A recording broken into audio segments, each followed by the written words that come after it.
now is Oklahoma Senator Markwayne Mullin. Senator Mullin, good to have you back on. I'm assuming you will vote Brian. yes on this bill to do all the things plus ban TikTok. Well, listen, we're not banning TikTok. I really push back when people say that, Brian, because what we're saying is that ByteDance, who is the parent company of TikTok, all we're saying is that you have to divest yourself of the CCP, the Chinese Communist Party.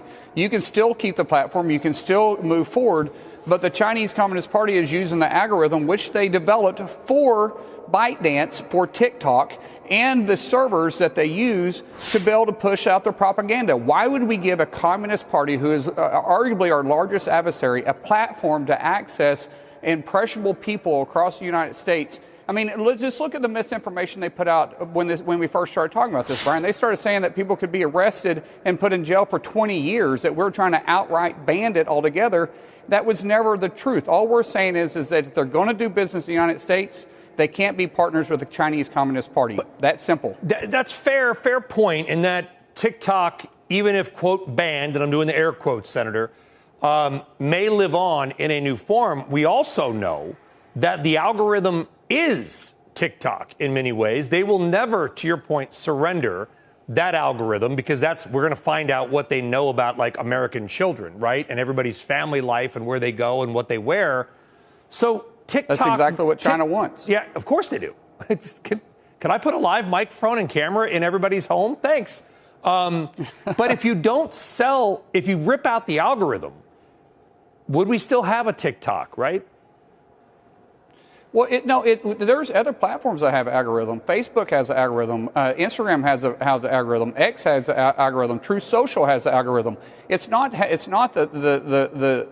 algorithm that they're using. It's how they use it. For instance, the pro-Hamas movement that's being pushed out. Of course, they say pro-Palestinians, but it's pro-Hamas because Hamas controls Gaza.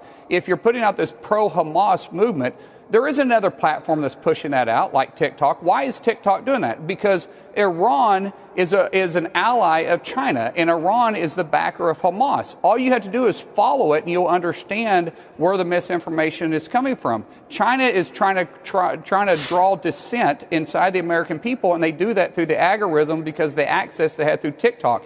They can keep their algorithms if they want to. You just can't allow CCP, you're the owner of ByteDance, to have that information anymore. It shouldn't be that hard. If you're really the CEO that's wanting to do business inside the United States, this should be an easy decision. And let me tell you, there's people out there that's willing to buy the shares that CCP has with TikTok. So put them up for sale.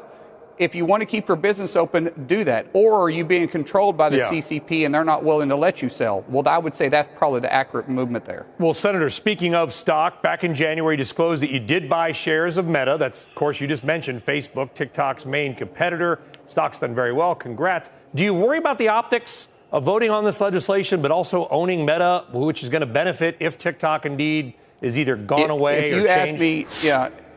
If you ask me what stock I own, I couldn't tell you. You know, I have third-party people that do that for me. I'm very hands-off. All we do is make sure that we file the reports that we're supposed to with ethics. So I couldn't tell you a single stock, and I mean that sincerely, that I own because it's all in a large portfolio that my wife and I own together. But as far as there being a conflict, there's no conflict with me fighting against the Chinese Communist Party. I will fight against them every single time. So there's apples and oranges there. I'm not fighting against a company. I'm very pro-business. That's what got me in business, because regulators regulated one of my companies nearly out of business. What I'm saying is the Communist Party shouldn't be able to do business openly inside the United States and use the freedom of speech as a protection. They don't have protection. The Communist Party does not have protection inside the United States.